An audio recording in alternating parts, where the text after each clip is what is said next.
Hey guys, welcome back to the Real Southern Garden. I'm Sarah, and today we're at Barnsley Gardens and Historic Manor House in Adairsville, Georgia, and you are in for a treat. This place is too cool. So the gardens are historic, the manor house is historic, some of the boxwoods date back to the 1840s, of course the house does.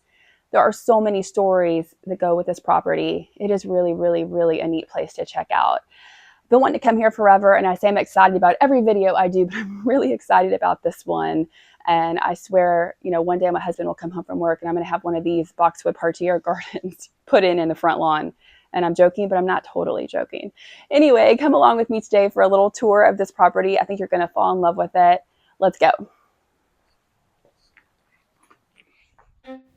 Godfrey Barnsley arrived in Bartow County by the way of Savannah, Georgia, but he was originally from Liverpool, England. So he came here to settle this land, basically take it from the Cherokee Indians, because this was the Cherokees' land.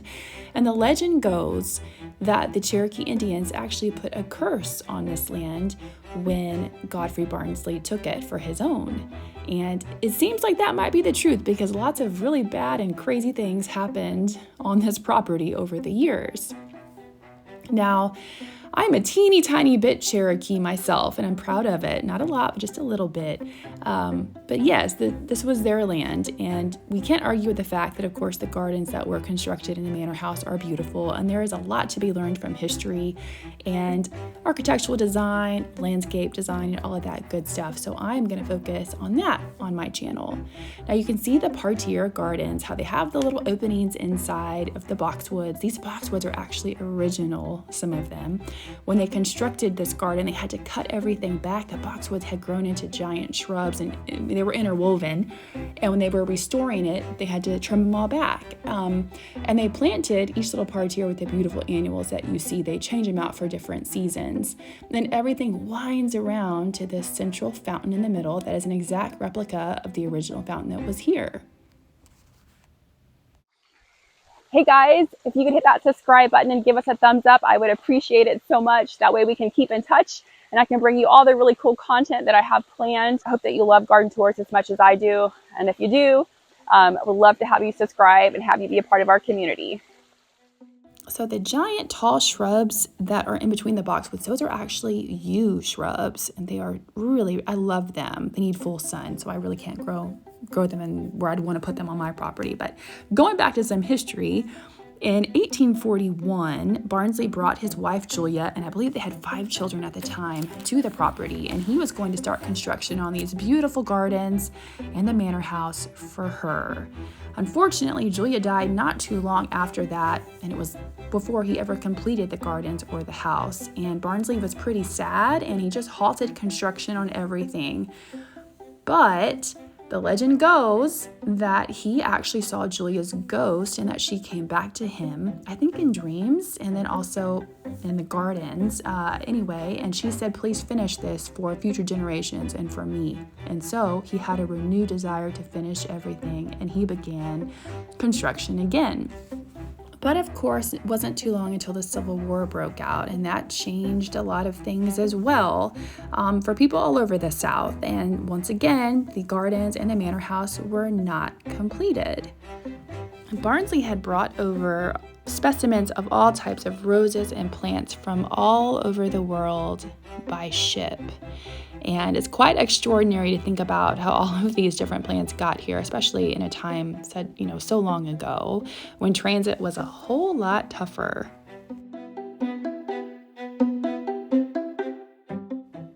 The entire house is built of brick, and the walls are about a foot thick, which usually that's how they built homes back then, because the structure was really being held up by the structure. They were just built different. We didn't have all the studs and things like that in the walls like we do now. However, you see there is no roof on this house, and that is because the roof was torn off by a tornado in 1906 when Barnsley's descendants were still living in the property. Guys, check out this China fir tree behind me. It was brought over by ship. Unbelievable. A lot of the plants here were brought over by ship. One of the head horticulturist here told me that the ship that was bringing over this tree and a lot of the other plants was actually stopped by pirates, but they did not burn the ship because it had just plants on it. They would always, try to obviously get gold or whatever riches they could get off of the ships. They didn't bother this particular ship. But anyway, it survived the pirates, and here it is today. It also survived the tornado. And of course, back here behind me is the rose garden, my favorite. I know there were 200 different types of roses, species of roses that were put in when the property was originally being renovated. I'm not sure if all 200 are still here. Anyway, it's really cool. Let's go check it out.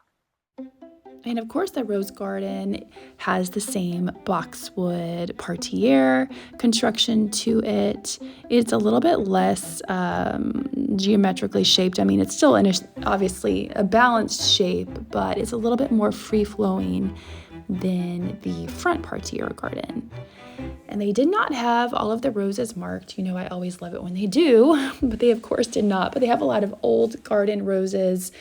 I did spot a lot of ramblers even growing in some of the trees in the area. And I know that when the property was restored by Prince Fugger, who is the person who bought it, and I believe it was 1988, he brought over about 200 varieties of roses and had those planted.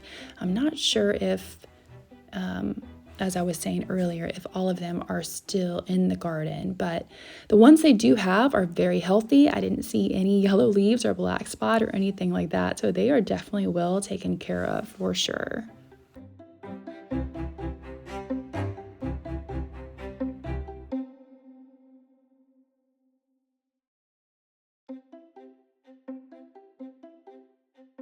Then on the edge of the rose garden, the whole property is kind of built up on a hill, but it dips down. There's a little pond down there, and there's actually a golf course down there too. But these trees are, a couple hundred years old as well.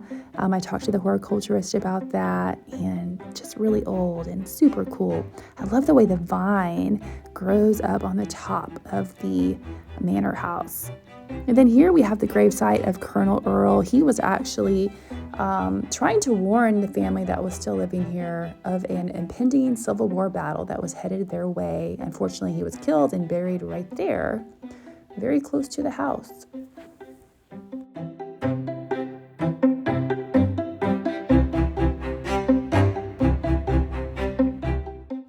And then we have a rose that's growing on the side of the structure right here. And this is actually the kitchen house where Barnsley's descendants, when the roof was torn off of the main house in 1906, they lived in this other building that was here, the kitchen house. And this rose, I believe, is blush noisette because I have that rose at home. Mine's a little bit shorter, but this one is probably a lot older than mine. But beautiful rose, super fragrant.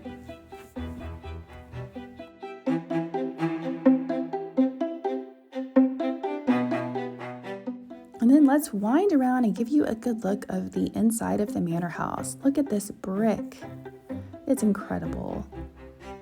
The stories it could tell. And this was a pretty big house. It was definitely constructed incredibly well, especially for the time. But it was common that the wealthy people put all of their money into their show places, their homes.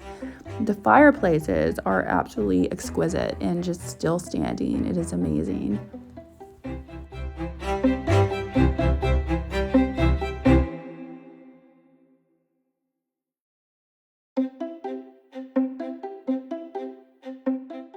One of my favorite views is this little archway right here that leads out to the rose garden. The lighting here is so gorgeous. It's incredible. Really pretty. I love this old brick and the mortar. Obviously, they have restored it, so I'm sure there's a lot of added mortar to it. But my daddy was a bricklayer, and anytime I come to any of these old buildings and just look at the brick and the brickwork, it reminds me of him. And brick really lasts a long time. You take care of it and you point it. That's the great thing about it, is it lasts forever.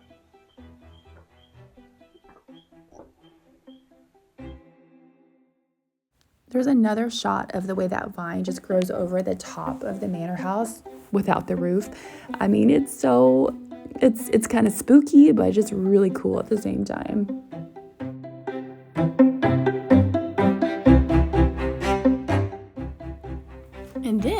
way, I also want to remind you that through the years, Adelaide was one of the last of the Barnsley descendants to live in the home and raise her sons. And one of them was not a UFC fighter, but he was a well-known heavyweight fighter in the United States.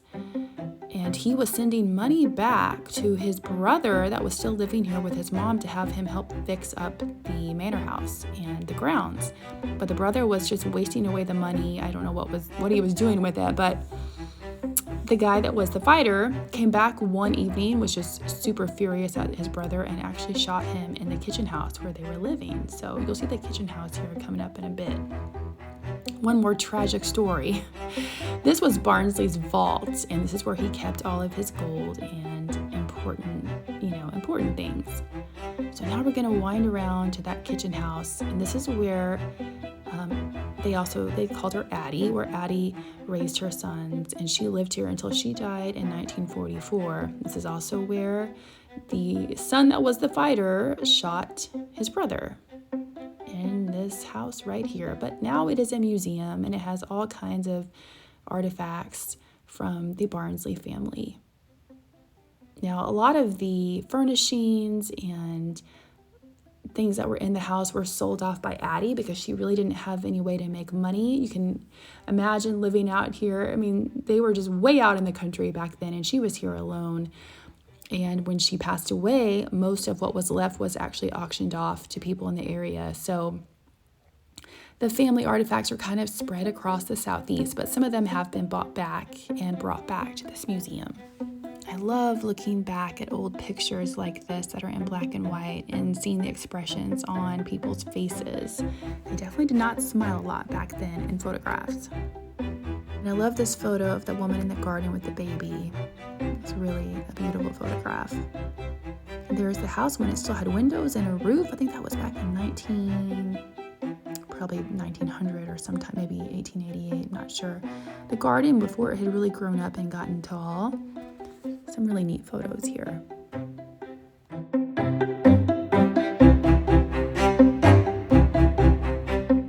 And as I was walking out of the kitchen house, as happens in all of my videos, some giant birds just took off above me.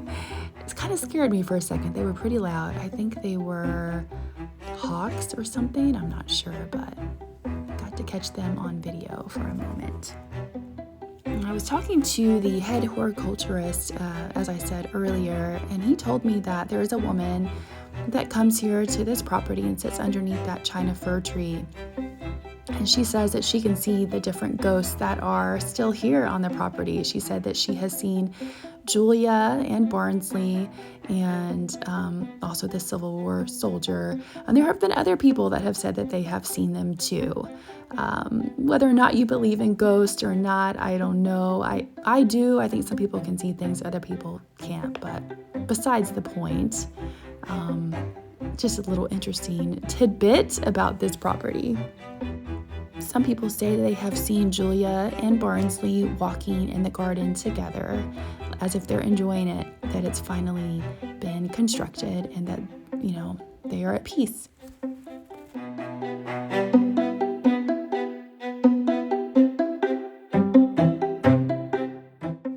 And then we find ourselves back at the beautiful fountain. I just think fountains are such an iconic part of Southern gardens, both old and new.